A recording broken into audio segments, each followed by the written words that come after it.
Good morning students. आज का हमारा टॉपिक है हाइब्रिडाइजेशन एंड हाइब्रिड ऑर्बिटल्स। संयोजकता बंध सिद्धांत के आधार पर एस और पी परमाणुवीय कक्षकों के सामान्य अतिव्यापन से कई प्रकार के अणुओं के निर्माण की प्रक्रिया को समझाया जा सकता है, लेकिन कार्बन से बने कार्बनिक यौगिकों और कुछ अकार्बनिक यौगिकों के निर्माण को वीबीटी के आधार पर नहीं समझाया जा सका। वीबीटी के अनुसार किसी भी परमाणु के द्वारा अधिकतम उतने ही बंध बनाए जा सकते हैं जितने कि उसके बाह्यतम कोश के यानी कि संयोजी कोश के कक्षकों में अयुग्मित इलेक्ट्रॉनों की संख्या होती है। तो बेरिलियम, बोरोन और कार्बन परमाणुओं के ग्राउंड स्टेट में इलेक्ट्रॉनिक विन्यास में हम देखें तो बेरिलियम का इलेक्ट्रॉनिक विन्यास होता है 1s2 2s2 यानी कि अयुग्मित इलेक्ट्रॉनों की संख्या 0 है। बोरोन का इलेक्ट्रॉनिक विन्यास है ग्राउंड स्टेट में 1s2 2s2 2px1 यानी कि एक अयुग्मित इलेक्ट्रॉन है, और कार्बन का इलेक्ट्रॉनिक विन्यास है 1s2 2s2 2px1 2p और y1 2pz0 यानी कि 2 अयुग्मित इलेक्ट्रॉन है। यानी कि संयोजकता बंध सिद्धांत के अनुसार बेरिलियम को तो कोई बंध बनाया नहीं जाना चाहिए क्योंकि बेरिलियम के पास अयुग्मित इलेक्ट्रॉन 0 है। बोरोन को 1 और कार्बन को 2 बंध बनाने चाहिए क्योंकि इनके पास क्रमशः 1 और 2 अयुग्मित इलेक्ट्रॉन है। ठीक है, तो कार्बन में 2 अयुग्मित इलेक्ट्रॉन है, अतः इसमें जल के अणु की तरह निर्माण होना चाहिए। ठीक है, यानी कि कार्बन की 2 संयोजकता के कारण इसके 2 बंध बनेंगे जो आपस में कैसे होंगे, लंबवत होंगे, अर्थात संयोजकता कोण 90 डिग्री का होगा। लेकिन कार्बन जो है लाखों ऐसे यौगिकों का निर्माण करता है जिसमें हम देखते हैं कि कार्बन की वैलेंसी 4 होती है, यानी कि कार्बन टेट्रावैलेंट है। इसकी व्याख्या करने के लिए ऐसा माना जाता है कि सहसंयोजक बंध बनते समय मुक्त ऊर्जा से कार्बन के परमाणु क्या हो जाता है, उत्तेजित हो जाता है, जिससे इसके 2s कक्षक में से एक इलेक्ट्रॉन जो है रिक्त 2pz कक्षक में क्रमोन्नत हो जाता है। इस प्रकार से उत्तेजित अवस्था में कार्बन में अयुग्मित इलेक्ट्रॉनों की संख्या 4 हो जाती है और यह टेट्रावैलेंट होता है, यानी कि 4 संयोजकता दर्शाता है। ठीक है, यानी कि कार्बन के इन चारों कक्षकों का अतिव्यापन हाइड्रोजन के 1s कक्षक से अतिव्यापन होने पर मीथेन अणु बनता है और उसके 4 बंध बनते हैं। अब देखो बात आती है बॉन्ड एंगल की। यदि हम कहें कि एक बंध s कक्षक के द्वारा और 3 बंध p कक्षकों के द्वारा बने, यानी कि जो 3 बंध p कक्षकों के द्वारा बने हैं, हम जानते हैं तीनों p ऑर्बिटल एक दूसरे के परपेंडिकुलर होते हैं, तो तीनों बंध भी एक दूसरे के परपेंडिकुलर होने चाहिए। ठीक है, और इन तीनों जो बंध बने हैं इनकी ऊर्जा एक समान होनी चाहिए, और चौथा बंध जो कि s कक्षक से ओवरलैपिंग से बना है ये क्या होना चाहिए, थोड़ा दुर्बल होना चाहिए, और इनके बीच का कोण भी लगभग 125 डिग्री होना चाहिए। लेकिन हम देखते हैं कि मीथेन अणु की ज्यामिति क्या होती है, चतुष्फलकीय होती है, यानी कि और मीथेन में चारों बंध भी एक जैसे हैं, बंध की लंबाई भी एक जैसी है, बंधों की ऊर्जा भी एक जैसी है, और उनके बीच में बॉन्ड एंगल 109 डिग्री 25 मिनट है। तो इसका क्या कारण हुआ कि जब मीथेन का अणु बनता है तब कार्बन के 2s कक्षक और 2p कक्षकों की ऊर्जा और आकृति जो कि अलग अलग है, तो उसमें क्या होगा कि ss अतिव्यापन जो है वो sp अतिव्यापन से अलग होगा। तो अतिव्यापन के समय 2s कक्षक और 2p कक्षक जो है उनमें अतिव्यापन होगा और समान ऊर्जा और आकृति के कक्षक बन जाएंगे 4। ठीक है, उन्हें हम बोलेंगे संकृत कक्षक, है ना। यानी कि मीथेन में अगर चारों समान कक्षक है तो चारों इस तरह से मिश्रित होंगे कि प्रत्येक में s कक्षक गुण 1/4 आ जाएगा और p कक्षक का गुण कितना आएगा, 3/4। ठीक है, इस प्रकार मिश्रित होने से जो नए कक्षक बनेंगे उन्हें हम बोलेंगे हाइब्रिड ऑर्बिटल्स। यानी कि मीथेन में हम जानते हैं कि sp3 हाइब्रिडाइजेशन होगा, यानी कि कार्बन का एक 2s कक्षक और 3 2p कक्षक जो कौन कौन से होंगे, 2px 2py और 2pz, ये तीनों परमाणुवीय कक्षक आपस में अतिव्यापित होंगे और 4 नए संकरित कक्षक बनेंगे जिन्हें हम बोलेंगे sp3 संकरित कक्षक। इन चारों sp3 संकरित कक्षकों की ऊर्जा आकृति समान होगी, शेप भी समान होगी, और इन संकरित कक्षकों को हम कहते हैं sp3 संकरित कक्षक। ठीक है, और इस प्रकार संकृत कक्षकों के निर्माण की प्रक्रिया को हम कहते हैं हाइब्रिडाइजेशन। ठीक है, यानी कि एस और पी कक्षकों के तरंग फलनों के रेखीय संयोग विधि द्वारा संकृत कक्षकों का निर्माण होता है। ठीक है, यानी कि परमाणवीय कक्षकों के तरंग फलनों के रेखीय संयोग के द्वारा ही संकृत कक्षकों का निर्माण होता है। अब देखो, जब परमाणवीय कक्षकों के अतिव्यापन से संकृत कक्षक बनते हैं तो परमाणवीय कक्षकों की तुलना में इन संकृत कक्षकों में दिशात्मक गुण और अतिव्यापन गुण दोनों ही अधिक होता है और परमाणवीय कक्षकों की तुलना में भिन्न होता है। फॉर एग्जाम्पल, मीथेन में कार्बन के संकृत कक्षक के लिए हम उसका तरंग फलन क्या होता है, C1 Sai 2s plus C2 Sai 2px plus C3 Sai 2py plus C4 Sai 2pz। तो जहाँ C1, C2, C3 और C4 मिश्रित गुणांक है। ठीक है, और साई 2s जो है वो 2s कक्षक के लिए तरंग फलन है, साई 2px जो है 2px कक्षक के लिए तरंग फलन है, साई 2py जो है 2py कक्षकों के लिए तरंग फलन है और साई 2pz जो है 2pz कक्षक के लिए तरंग फलन है। ठीक है, यानी कि मिश्रित गुणांकों का मान जो है वो दो शर्तों के आधार पर ज्ञात करते हैं कि संकृत कक्षक जो है normalised as well as orthonormal होने चाहिए और साथ ही साथ में संकृत कक्षकों की संख्या वही प्राप्त होगी जो अतिव्यापन में भाग लेने वाले परमाणवीय कक्षकों की होगी। यदि अतिव्यापन में 2 परमाणवीय कक्षक भाग लेते हैं तो 2 संकृत कक्षक बनेंगे, अगर 4 भाग लेते हैं तो 4 संकृत कक्षक बनेंगे। ठीक है, तो जैसे sp में 2 परमाणवीय कक्षक भाग लेंगे, sp2 में 3 परमाणवीय कक्षक भाग लेंगे और sp3 संकृत कक्षक में 4 परमाणवीय कक्षक भाग लेंगे। अब है आपके संकृत कक्षकों के गुणांकों की गणना करना। सबसे पहले देखते हैं हम sp संकृत कक्षक। तो जब बेरिलियम 1s2 2s1 2px1 में 2s कक्षक जो है वो 2p कक्षक से LCAO मेथड यानी कि linear combination of atomic orbital method द्वारा मिश्रित होते हैं तो नए संकृत कक्षक sp बनते हैं। ठीक है, अब बेरिलियम का ग्राउंड स्टेट में इलेक्ट्रॉनिक विन्यास होता है 1s2 2s2, लेकिन जब बेरिलियम जो है सहसंयोजक बंध बनाता है तब उस समय मुक्त ऊर्जा के द्वारा बेरिलियम का जो परमाणु है वो एक्साइटेड हो जाएगा, जिससे क्या होगा 2s में से एक इलेक्ट्रॉन 2px में चला जाएगा। तो ये एक्साइटेड स्टेट में इलेक्ट्रॉनिक कॉन्फ़िगरेशन है यहाँ पे। तो देखो क्या होगा कि गणितीय रूप से ये दोनों रेखीय यानी कि sp संकृत कक्षक जो बने हैं 2, जो कैसे बने हैं 2s और 2px परमाणवीय कक्षकों के अतिव्यापन से बने हैं। ये दोनों sp संकृत कक्षक रेखीय होते हैं और एक दूसरे से ये 180 डिग्री का एंगल बनाते हैं। ठीक है, तो इन 2 संकृत कक्षकों के लिए तरंग फलन हम निम्न प्रकार से लिख सकते हैं, साई1 बराबर a1 Sai s plus b1 Sai p। ठीक है, दूसरे संकृत कक्षक के लिए तरंग फलन देखें तो उसका मान होगा a2 Sai s plus b2 Sai p। यहाँ साई1 और साई2 2 sp संकृत कक्षकों के तरंग फलन है तथा a1 a2 b1 और b2 क्या है, मिश्रित गुणांक है।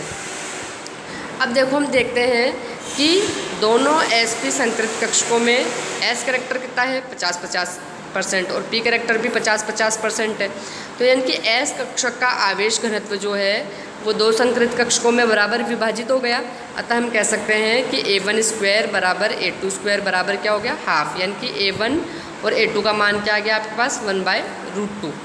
अब वेव फंक्शन क्या होता है, नॉर्मलाइज्ड। तो नॉर्मलाइजेशन की कंडीशन लगाई, यानी कि नॉर्मलाइजेशन की कंडीशन क्या है, इंटीग्रेशन साई1 का स्क्वायर डी लैम्डा बराबर 1, जहाँ अपन साई1 की वैल्यू रखेंगे और साई1 की वैल्यू है यहाँ पर a1 Sai s plus b1 Sai p। ठीक है, अब देखेंगे अपन चूँकि परमाणवीय कक्षक ऑर्थोगोनल है ना, अतः उपरोक्त व्यंजक को हम लिख सकते हैं a1 square plus b1 square बराबर 1। अब हम जानते हैं कि a1 स्क्वायर का मान क्या है, पहले से हाफ है, तो ये b1 स्क्वायर का मान भी क्या आ गया, हाफ, यानी कि b1 का मान भी 1/√2 आ गया। ठीक है, यानी कि साई1 व साई2 क्या है, लाम्बिक फलन है। ठीक है, यानी कि ऑर्थोगोनल फंक्शन है। अतः a1 a2 plus b1 b2 बराबर 0, यानी कि लाम्बिक फलन होने के लिए a1 square plus b1 square बराबर 1 और a1 a2 plus B1 B2 बराबर 0 होंगे। ठीक है, तो यहाँ पर अपन A1 A2 और B1 के मान रख के B2 का मान निकाल लेंगे, क्योंकि A1 A2 का मान अपन को पता है 1/√2 है और B1 का मान भी निकाल लिया था 1/√2, तो यहाँ से B2 का मान निकाला तो आ गया -1/√2। अतः दो फलन psi1 और psi2 के मान किस प्रकार होंगे अपन मिश्रित गुणांकों के यहाँ पर, यानी कि A1 A2 B1 और B2 के मान रख देंगे। तो मिश्रित गुणांकों के मान आपको यहाँ पे रखने पर तरंग फलन psi1 और psi2 के निम्न मान प्राप्त हुए, जो क्या क्या है। psi1 बराबर 1/√2 psi s plus 1/√2 psi p।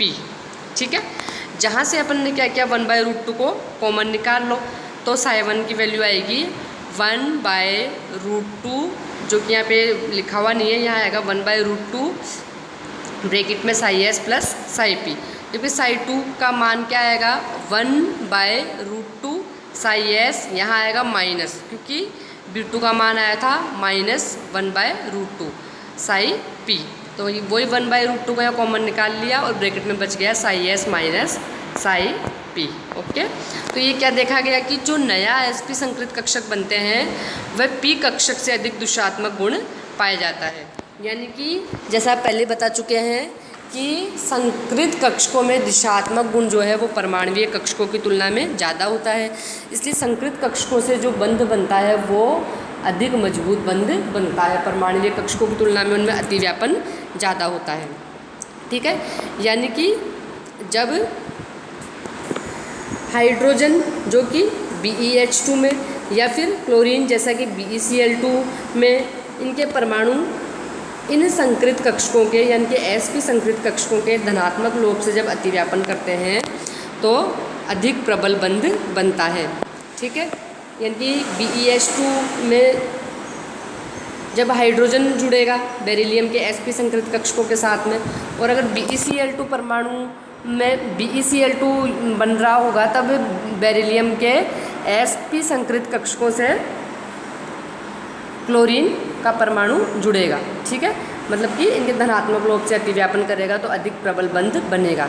इस प्रकार हम कह सकते हैं कि S और P कक्षकों के अतिव्यापन से जो दो नए संकृत कक्षक बने, इनमें दिशात्मक और अतिव्यापन का गुण इन कक्षकों के निर्माण में भाग लेने वाले परमाणुीय कक्षकों से भिन्न और हम कह सकते हैं अधिक होता है, इसलिए बंध जो है मजबूत बनता है।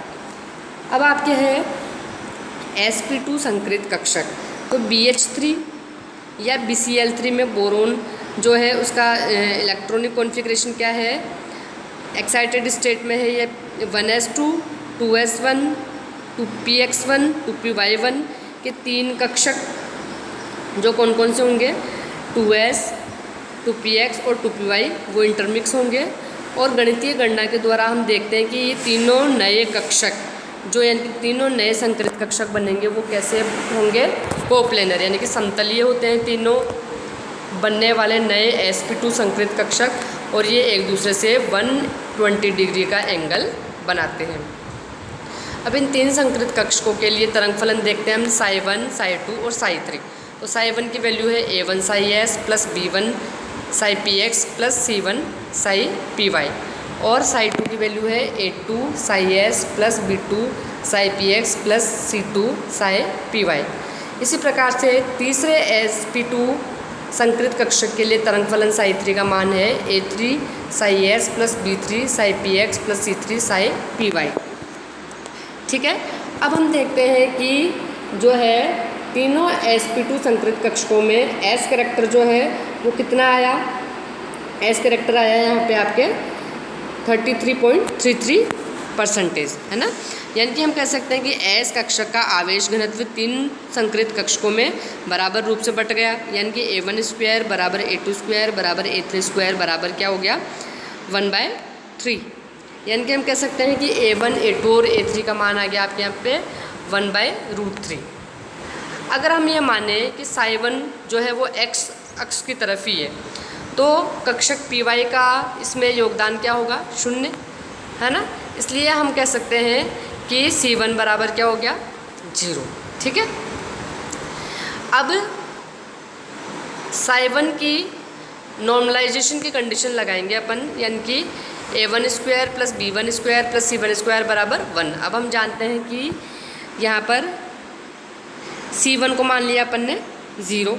क्यों? क्योंकि हम मान रहे हैं कि जो पहला sp2 संकृत कक्षक के लिए तरंग फलन है psi1 वो x अक्ष की तरफ ही है, तो कक्षक py का इसमें कोई योगदान नहीं होगा, यानी कि C1 की वैल्यू मान ली 0। तो अब a1 square plus b1 square बराबर 1 हो गया, और a1 स्क्वायर की वैल्यू अपन जानते हैं कि यहाँ 1/3 है, तो यहाँ से b1 की वैल्यू निकाल ली √2/3। अब हम दो कक्षकों यानी कि psi1 और psi2 तथा psi1 व psi3 के लिए ऑर्थोगोनल की कंडीशन लगाएंगे। ठीक है, तो यानी कि पहले psi1 की psi2 के साथ, फिर psi1 की psi3 के साथ ऑर्थोगोनल की कंडीशन लगाएंगे, यानी कि a1 a2 plus b1 b2 plus c1 c2 बराबर 0, और a1 a3 plus b1 b3 plus c1 c3 बराबर 0। अब हम जानते हैं कि यहाँ c1 तो क्या है, 0 है, तो जब c1 0 है तो c1 c2 का गुणनफल क्या हो गया, 0। ठीक है, इसी प्रकार से c1 c3 का गुणनफल भी क्या आएगा, 0। तो यहाँ से अपन देखते हैं कि a1 a2 के मान अपन को पता है, b1 का मान अपन को पता है रूट में 2/3, तो यहाँ से b2 का मान निकाल लेंगे। ठीक है, इसी प्रकार से जो है a1 a3 के मान आपको पता है। ठीक है, a1 a3 का मान क्या था, 1/√3, और b1 का मान हो गया रूट में 2/3, तो यहाँ से b3 का मान भी निकाल लिया। और हमने देखा कि b2 और b3 दोनों के मान बिल्कुल बराबर आए हैं, माइनस में 1/√6। अब psi2 के लिए नॉर्मलाइजेशन की कंडीशन लगाएंगे, यानी कि a2 का स्क्वायर प्लस b2 का स्क्वायर प्लस c2 का स्क्वायर बराबर 1, और यहाँ से c2 का मान निकाल लिया। ऐसे ही अपन psi3 के लिए नॉर्मलाइजेशन की कंडीशन लगाएंगे, यानी कि a3 का स्क्वायर प्लस b3 का स्क्वायर प्लस c3 का स्क्वायर, तो c3 का मान निकाल लिया। ठीक है, अब देखो c3 का मान यहाँ पे आया है 1/√2। अब यहाँ पर psi2 और psi3 जो है इसको डिफ्रेंशिएट करने के लिए, क्योंकि 3 sp2 संकृत कक्षक है, जिसमें से पहले के लिए तो हमने मान लिया कि ये x अक्ष की तरफ है।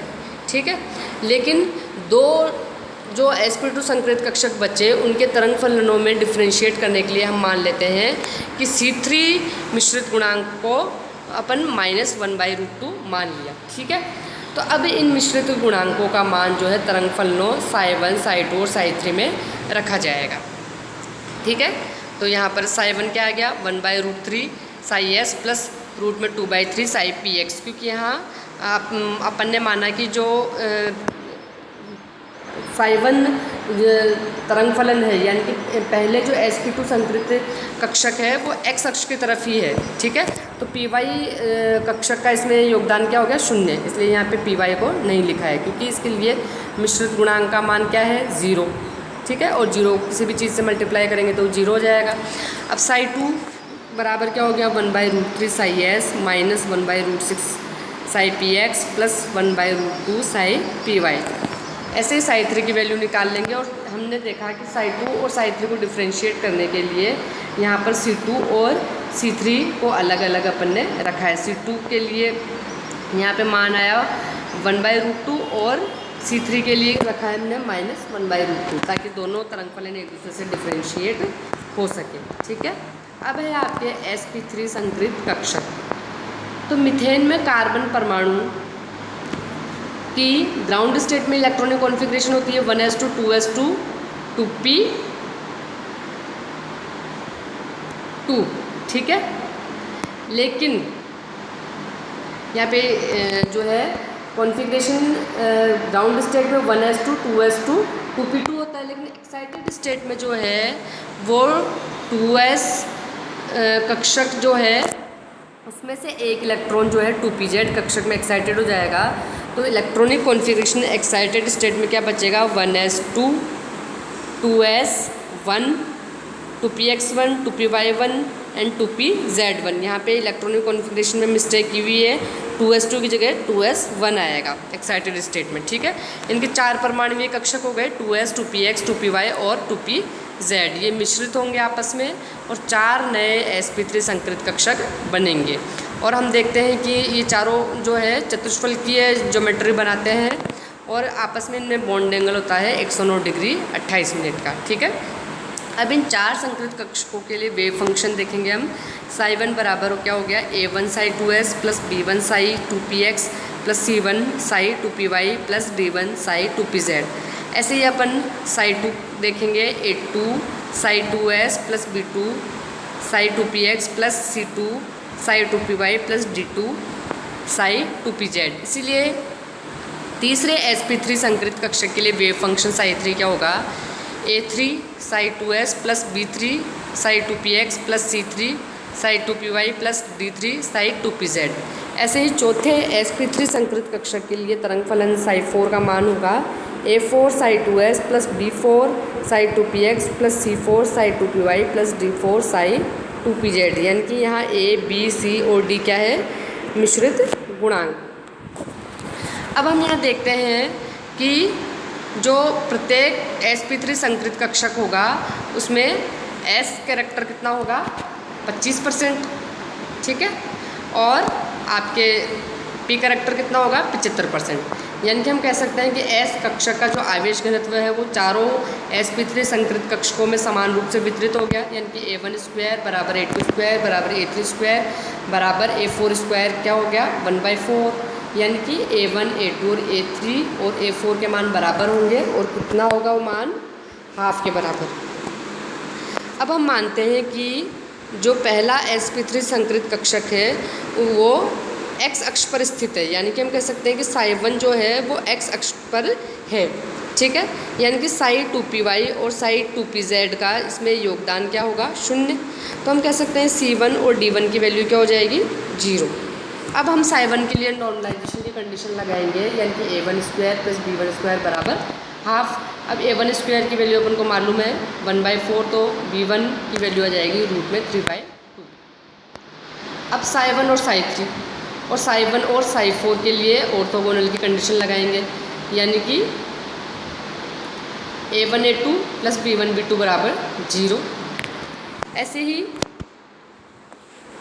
A1 A3 plus B1 B3 बराबर 0। ऐसे ही A1 A4 plus B1 B4 बराबर 0। यानी कि किन्हीं भी दो कक्षकों के लिए अपन ऑर्थोगोनल की कंडीशन अप्लाई करते हैं। तो पहले तो अपन ने की है कि साई 1 और साई 2 के लिए, फिर की है अपन ने साई 1 और साई 3 के लिए, फिर की है अपन ने साई 1 और साई 4 के लिए ऑर्थोगोनल की कंडीशन, ठीक है।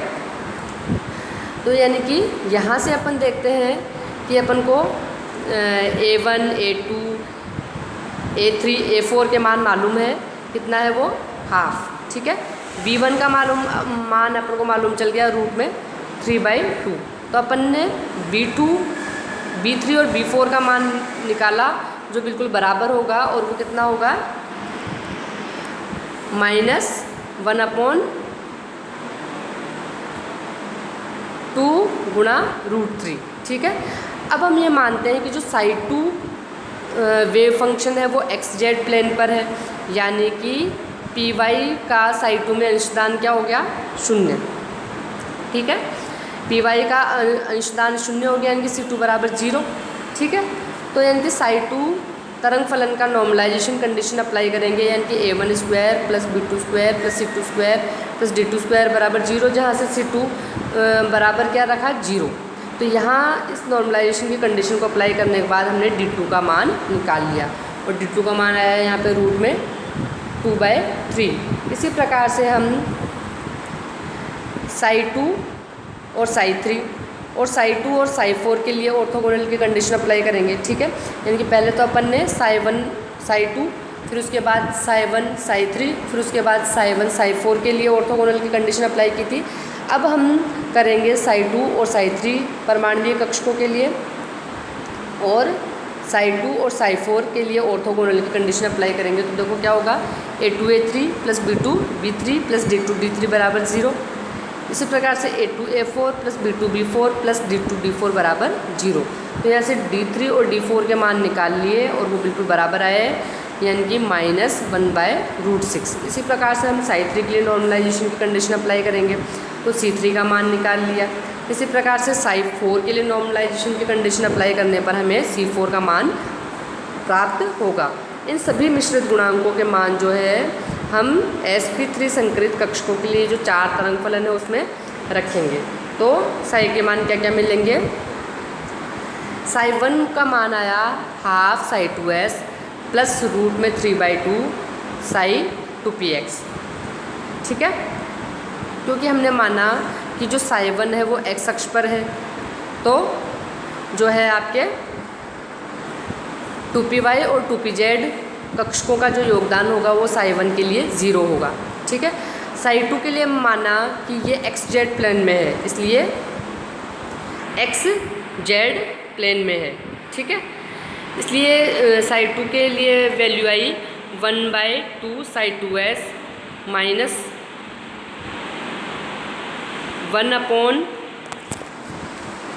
√3 साई px प्लस रूट में 2/3 साई pz।